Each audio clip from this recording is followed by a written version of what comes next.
Welcome to season 6, episode 4. And today we are in the Easter season, Laura. So we're going to talk a little bit about chocolate. But before we begin, I'm Nalini Sharma. And my name is Laura Senior Garcia, and we are your co-host for the Made in Spain podcast. Nalini, I have to tell you, I love your dress. You Oh, look thank you. gorgeous. Thanks. Yeah, a little So bit cute. more serious than So cute. last episodes.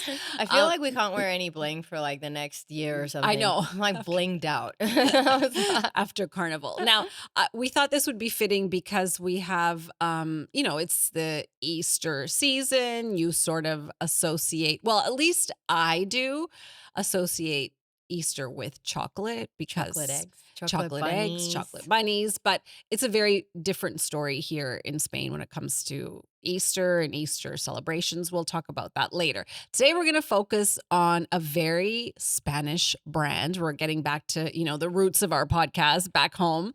And it is actually a chocolate manufacturer. Yes. So today's episode is called Chocolate Tradition and Easter in Spain. Okay. So we finished our last episode at UPIC in Yes. Trinidad, in Port of Spain, talking about the fact that actually Trinidad has cocoa that, is grown there and harvested.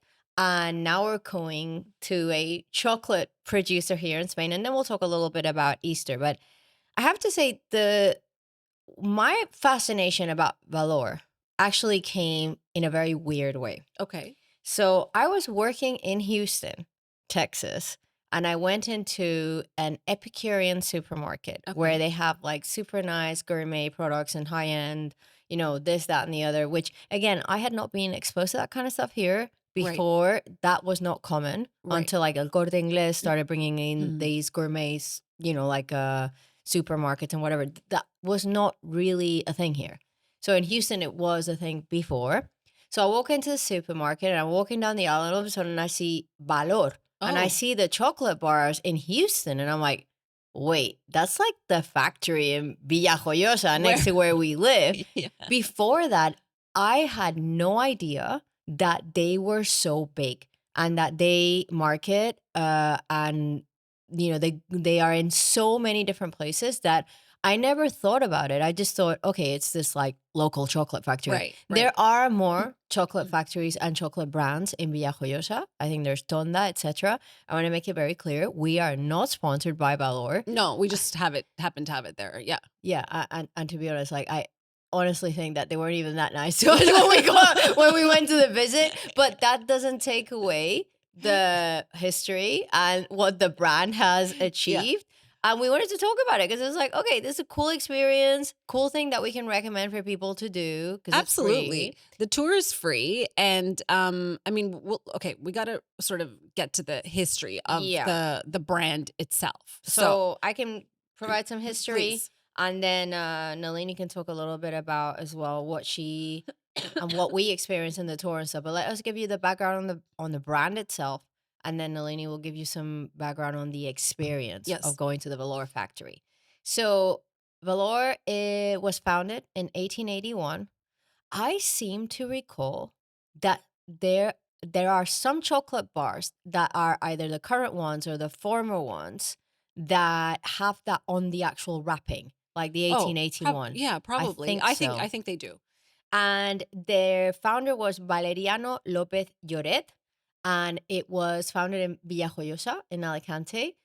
I do not know how, because Villajoyosa is kind of like a fishing town, was a fishing town, Right. developed into something more than that.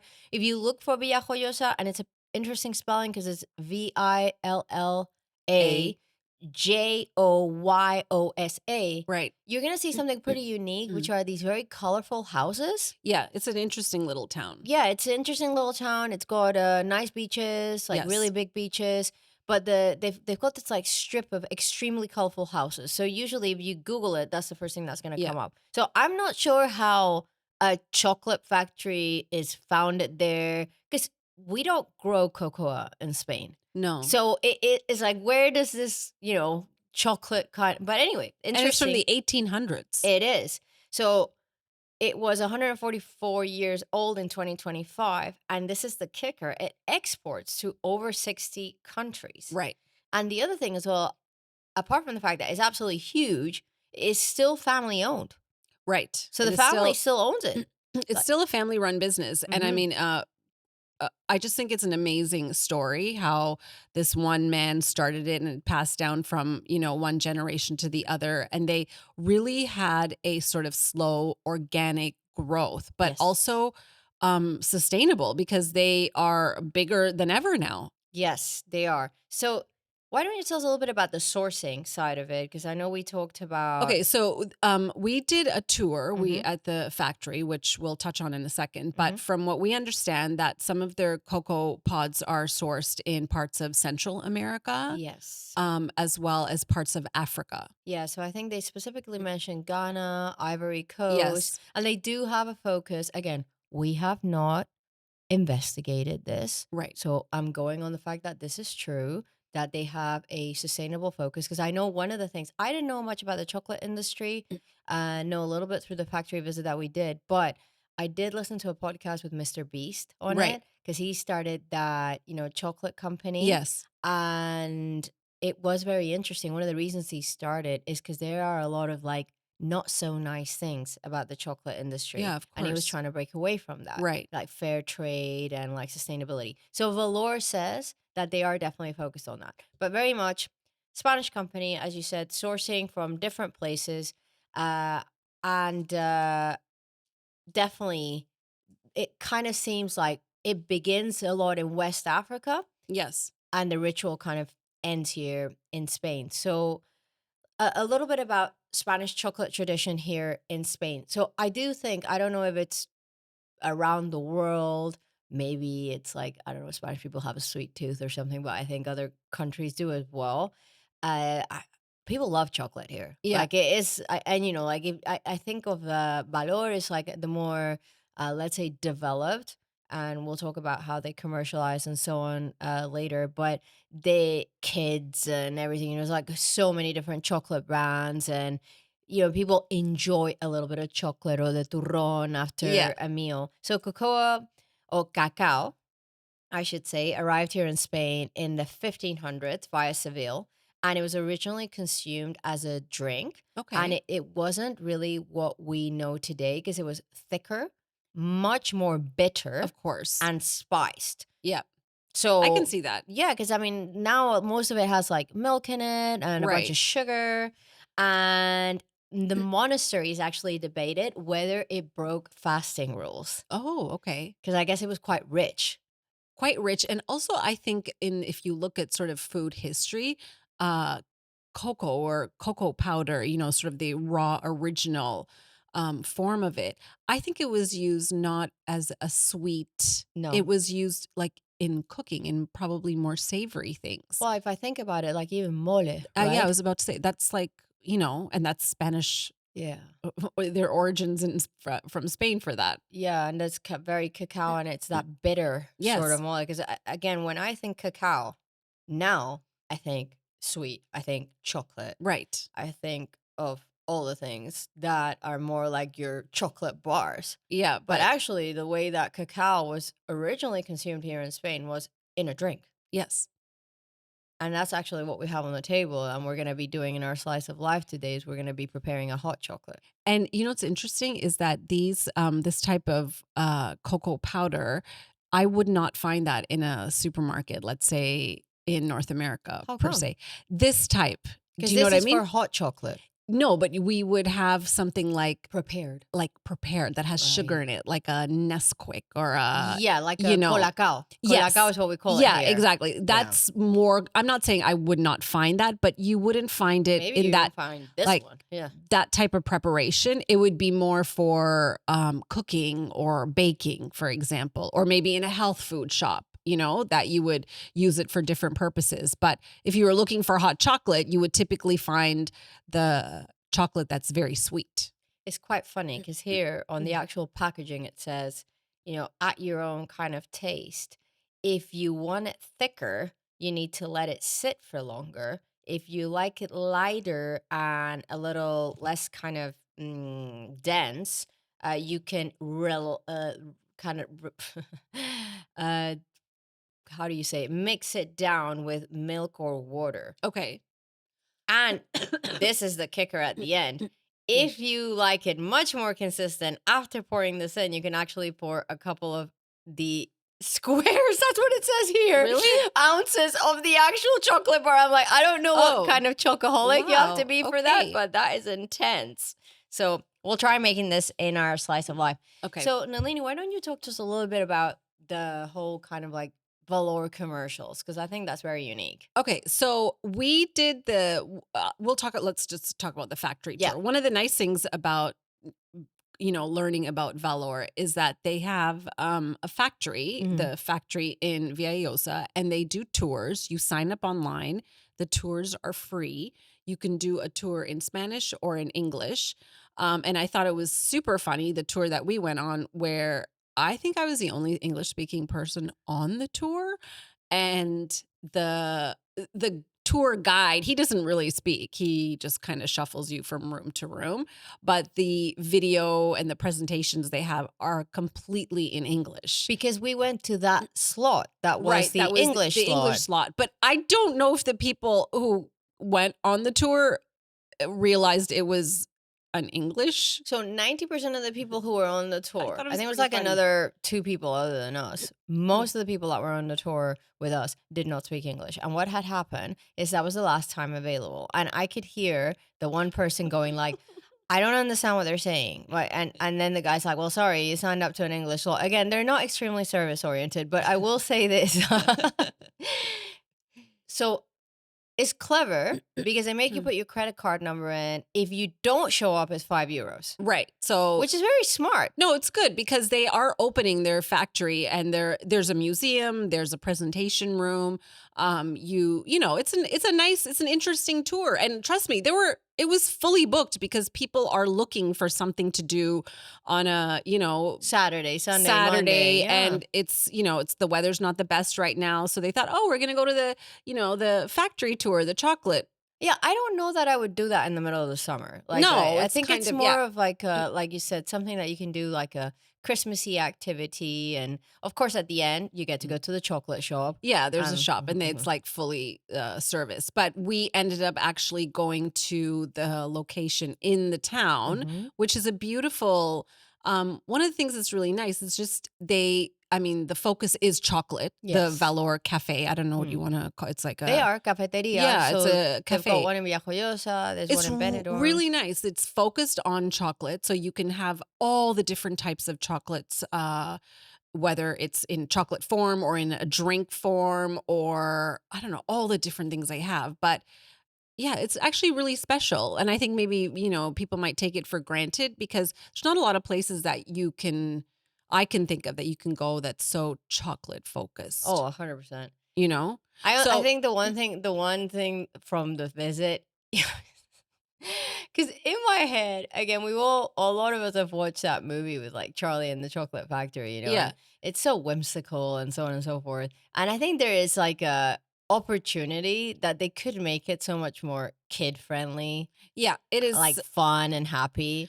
Yeah, I would just recommend that if I mean, we saw as we were leaving, we saw families coming in with like little kids that were, like toddler ish age, thinking that maybe this is a nice activity. It's a chocolate factory, and then, they're going to get a video presentation about the origin of the cacao Yeah, bean. it's like you're So, going to a meeting or yeah, something. I mean, again, it was interesting, but I for do us, think, for us, it was yeah. But interesting. I mean, let's say, if I were running it, I Yeah. would say I would make it like I would make, if you come with kids, a like whimsical Yes, experience, something, a little something that's like, activity for them. ooh, Yeah. something exciting.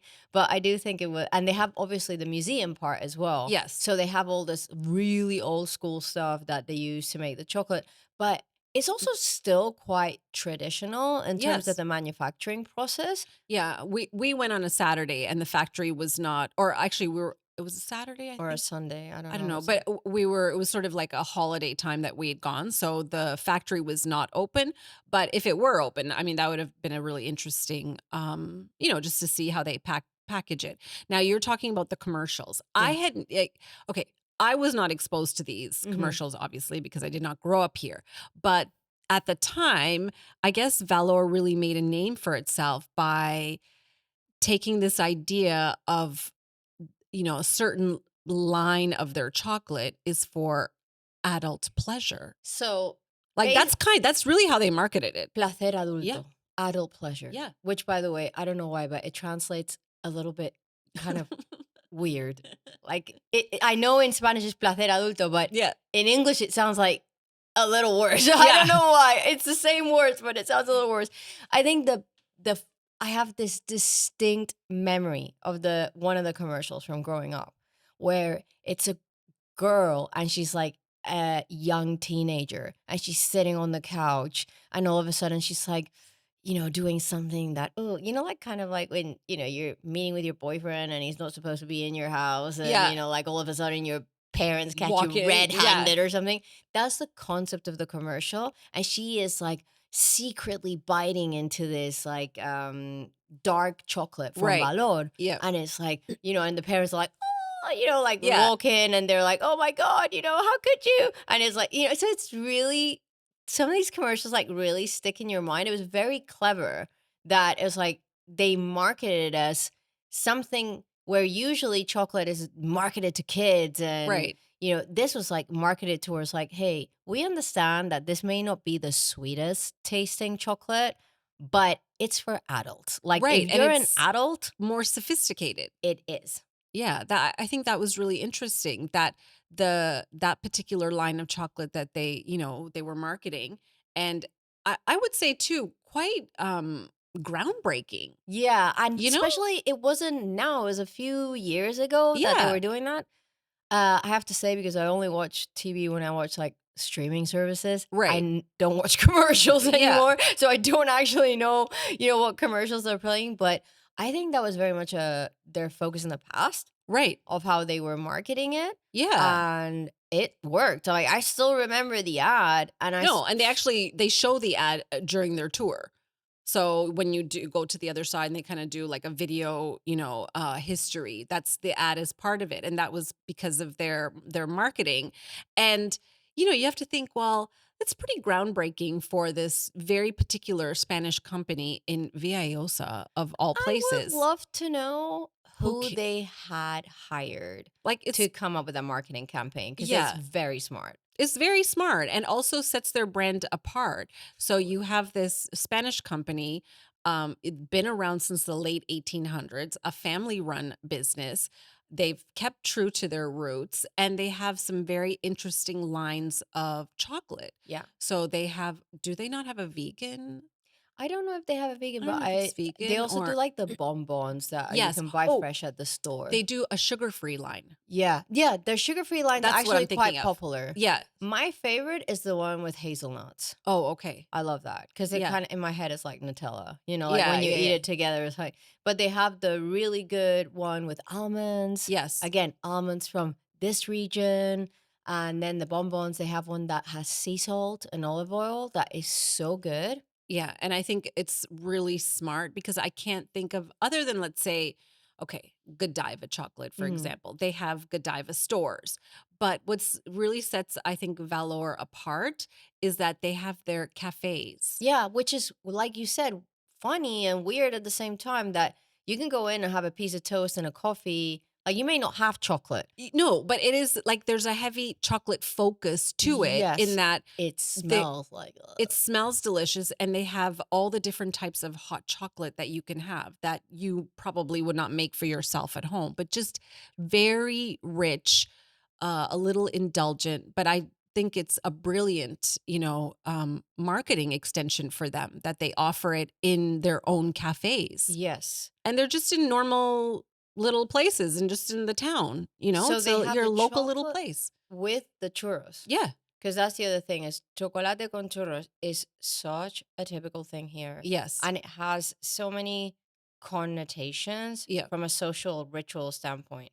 For example, at Carnival and Right. at some of the big parties and all this kind of stuff, the way things of like we're at the end Yeah. is they serve chocolate con Oh, churros. okay. All right. Like Interesting. right at the end, or maybe sometimes in a wedding at like 8 o'clock in the morning after you got the three survivors there and they're like serving chocolate con churros. Oh, okay. It's kind of a also symbolic thing to like end something. Oh, I didn't know that. That's interesting. Yeah, a lot of times you have that chocolate con churros, and then also in like in Madrid as well, there's a lot of tradition to go out for chocolate con churros Yes. in the afternoon.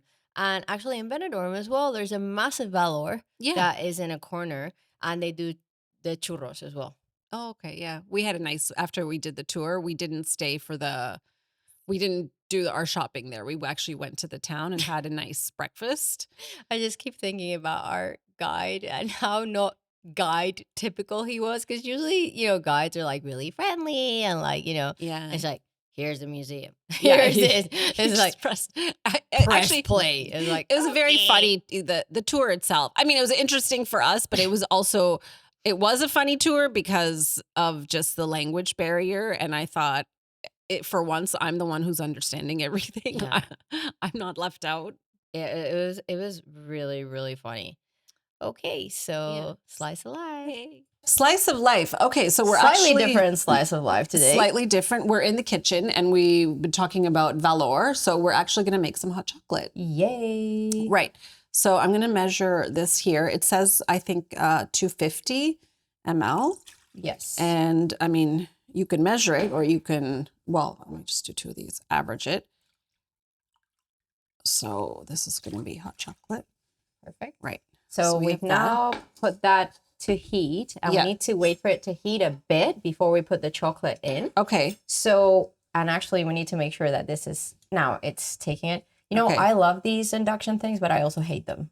No, I know, because it has to catch like the whatever thing the is. pan. Yeah. So in today's slice of life, apart from making ourselves a cup of hot chocolate, which I think at this time of the year will probably be the last time that we'll be able to enjoy hot chocolate, because it's going to get really warm. It's going to get warm. We're talking about Easter in Spain. Okay. Now, we were just also discussing the fact that Easter here is very traditional. Yes. You'd be hard-pressed to find the Easter bunny. So the Easter bunny, you'll find like chocolate Easter bunnies. You'll find, chocolate eggs. You'll find, the things to buy in the supermarket. But traditionally here, now it's starting to become more of a thing. Yeah. But it's not like the Easter bunny visits schools, or it's not like the Easter, you don't have what do you call it, an egg hunt? Yeah, the egg hunt. So you do like an Easter egg hunt, usually on, I mean, maybe not Easter Sunday, but at least a Sunday leading up to Easter, Exactly. In a park or a farm or something like that. So that is not the case here. So we wanted to give you some of the key dates for Easter here in Spain for 2026. And we have them written down because I don't know them off by heart. But Palm Sunday will be happening on March 29th. Holy Thursday will be April 2nd this year. Good Friday is April 3rd. And Easter Sunday in 2026 is going to be April 5th. Okay. So if you happen to be visiting Spain during this time, or if you happen to be, curious about what some of the best cities are to experience Easter. Last year we went to Granada, but let me take a little pause. Nalini, what did you just put in there? I put in, you told me 4. Yeah, so 4 per cup. Okay, I put in 7. Okay. I didn't put in 8 because I felt like I put in very big, like heaping spoons. So supposedly you can adapt this based on the thickness, and you can adapt it based on a lot of different things. As we mentioned during the episode, there's a few different ways that you can make this, but we have been told repeatedly that it's non-stop whisking, so that you try to get away from the big lumps of chocolate. Yeah. And, I'm sure this is going to come out really yummy. I don't know if, are we going to add sugar, or are we just going to go with like the chocolate itself? Does this not have sugar? I don't know. Let's see what it actually has in it. So the ingredients. It smells like it has sugar. Yeah, oh yeah. Oh goodness, it does have sugar. So it actually has per every 100 grams, I don't, this cannot be right. It says it has, per every 100 grams, it says 66 grams of sugar. I was Uh, like, is that right? okay, so It's a lot of sugar. it's a lot of sugar, but it's okay. Okay, it's okay. We'll get through it. So, a little more about the cities that you would visit. So, for sure, as we even mentioned last year when we went to Granada, south is where you're going to get the most authentic traditional experience. Right. So, Seville and Malaga. In Seville, it's very dramatic. There's a lot of the hermandades, the silence procession as well that you're going to experience, which we experienced some of that in Granada last year. In Malaga, there's a lot of military tradition around really? Easter. Yeah. Okay. And then you have Valladolid. It's very actually more the old school Easter. So I asked some of my family members that lived through Easter here in Spain a long time ago, and they said things have really, really changed. So before, Easter in Spain used to be very somber. Is that what you? Yeah. Yeah. So it was, you weren't supposed to sing. The only music that could be listened to if it was a traditional Catholic family would be like hymns. A lot of it revolves around going to church, Right. observing Lent, so no kind of consumption of meat, and more austere. I think that's how you say the word. Well, typically, wouldn't you on the Good Friday eat fish? I think so. Yeah, it's more of like a fish. Like, But you the do- I one don't know. thing that stood out to my aunt in particular that I said, you know, what's your like key memory of Easter here? Yeah. And she has always had a bit of a sweet tooth and liked to eat. She said before, the people that would come out with the big kind of hats that we discussed last time, they Yeah. kind of look like the KKK, but thankfully they're not. Right. They're Oh, right. the Yeah. capirotes, Yes. the capirotes. They would give out these massive sweets, Okay. and they were shaped like a little cane, like a walking cane. Right. But I don't know if she was exaggerating this because she was remembering it as a child, but what she remembered is the size of them. Oh, That they really were like this big. They were Wow. absolutely massive. And she thinks that they stopped giving those out because those are extremely expensive. Right. And she's like, she hasn't seen that. Now in the Easter processions, they may have some sweets, but not these massive candy canes that they Wow. used to give out. Yes. So gonna look up some pictures and Okay. some video of that. But apparently that's what the capirotes would give that all the kids would really look forward to, is this massive candy canes. So some cultural pieces, we talked about the brotherhoods. They have these hermandades that it is an honor to be the one that is carrying the Christ or the Virgin that they're carrying out of the church. And you have to be like a senior member of the brotherhood to do that. Right. So that's a really big deal. And the other thing as well is the kind of sweets that are consumed at Easter. Okay. It's very specific to the Easter time, like torrijas. Remember Okay. when we tried those?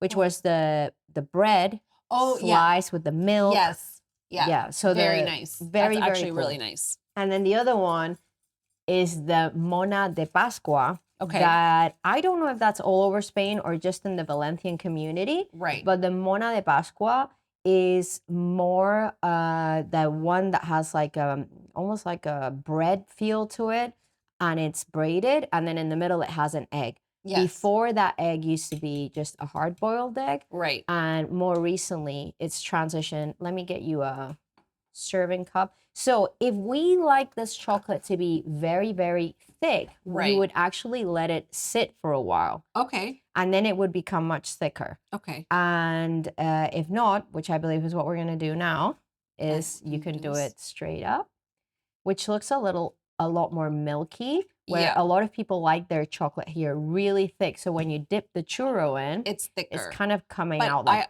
I also feel you have to like put a lot of chocolate yes. to get it that thick. Ooh, it's nice and warm. Yeah, let's give this a try.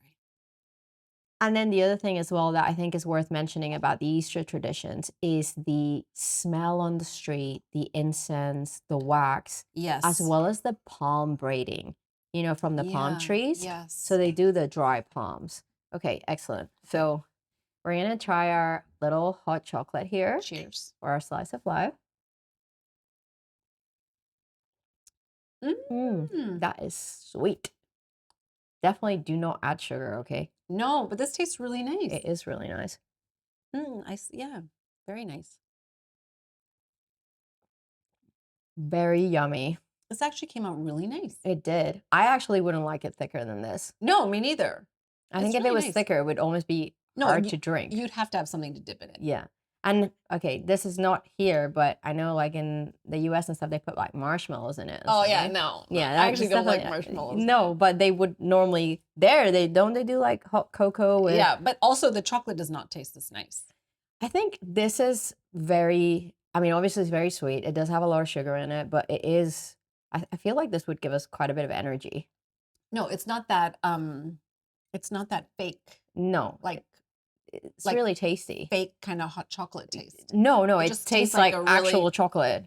smooth, yummy hot chocolate. Yeah, I don't know how chocolatey it becomes if we then put ounces of a chocolate bar in it, as it says on the package. But I believe that's for hardcore chocolate No, people. this is like a nice warm Yeah. dessert. This is a nice warm dessert. So do you have any special memories of Easter? Well, I Here? mentioned to you, I went to a British school growing up, Yeah. and for me, the one of the most special memories that I had that I mentioned to you is making the Easter bonnet. Like, I Yeah. absolutely love that, you I mean, know. this sounds like okay, first of all, bonnet is such a hilarious word to me. Bonnet, right? Bonnet, because it's like I've never heard that word used outside of the concept Of of an an Easter bonnet. I know it's or like yeah, anyway, to me it's a super funny word, but when you mentioned it, I said actually, when I was a child, that was a fun part of, going to Sunday school or even in school that you would make an Easter bonnet and it was something that I liked doing. I liked to wear, even though it was just like a little paper kind of thing that you would decorate and put a ribbon through. But I think I liked it because it always symbolized to me that time of the year that there was change and renewal and a new season. After Easter, it's kind of spring. So it was always like a really nice memory for me. Yeah, I think I mentioned to you spring is probably my favorite season. You've talked about the fact that autumn's probably your favorite. And when I think of Easter here, the memories that come to mind, definitely the bonnet, definitely trying. I always thought, I was quite artistic and I always thought, oh, maybe I could make like a really nice painted egg. And they Yeah. always used to come out horrible. And it was like, how do people make these really nice eggs? So that was one. And the other one is the palms. Because Yeah. here in this area, Right. there's such a tradition about these palm braidings, Right. and they get intricate. Wow. Okay. Like some of them, actually, I'll show you some of it from Elche. Right. That they like, there's people because they have the palmeral there, where they Right. have all these like a palm farm almost for Right. the dates. Yeah. They use the palms to make these intricate designs, Right. and it's extremely special. And some of them are very expensive. So Yeah. But you know what? Even though, I mean, it tends to be a little bit more somber and solemn here, I think it is fitting because it is what Easter is about. It should not just be about the commercialization of it and, the chocolates and the Easter bunny. That might be a side of it, but sometimes it tends to be the only focus. Let's say in yeah, North America, they forget that that it is the crucifixion of Christ yeah, and then he rises. yeah. That is the story of Easter and why you have carnival, you have the Lent, and then you lead up to this, that you're making Yeah. the sacrifice. It's kind of similar if you think about it to Christmas, Yes. where, okay, here it has become a lot more commercial as well, and Santa Claus, and that's got nothing to do with what supposedly the 24th and all of that was. But here, I think Easter is probably one of the only holidays in the year. And by the way, the kids, like my daughter's going to get almost 3 weeks off school. So, Yeah. Yes. so but I would say Easter here is still one of the least commercial Yeah, holidays I think of the that's whole really year. nice. Because That's there's really no nice. presents, there's no Easter bunny really. No. I'm not sure that it's as fun for the kids, but it's definitely much more going back to pure root of tradition. Yeah. And I think that's important. Yeah, It's awesome. celebrated the way it should be. So, hot Cheers. chocolate. And to And- wrap up our slice of life, Okay. our sentence of the day. Yes. So today is darse un capricho. Okay, I don't know. That one I don't know. So to give yourself a treat. Oh, So okay, look, that's we're in having a dream. capriccio, yeah. Perfect. So that's the sentence of the day. And capriccio is a cute It's a cute word. word, yeah. Yeah, it's like something that you wouldn't normally like. It's something a little bit decadent, like a Right. sweet, like a treat, like a Okay, cake. good. Awesome. That's what we have. Awesome. All right. Bye, everyone. Bye. Bye for now. Bye.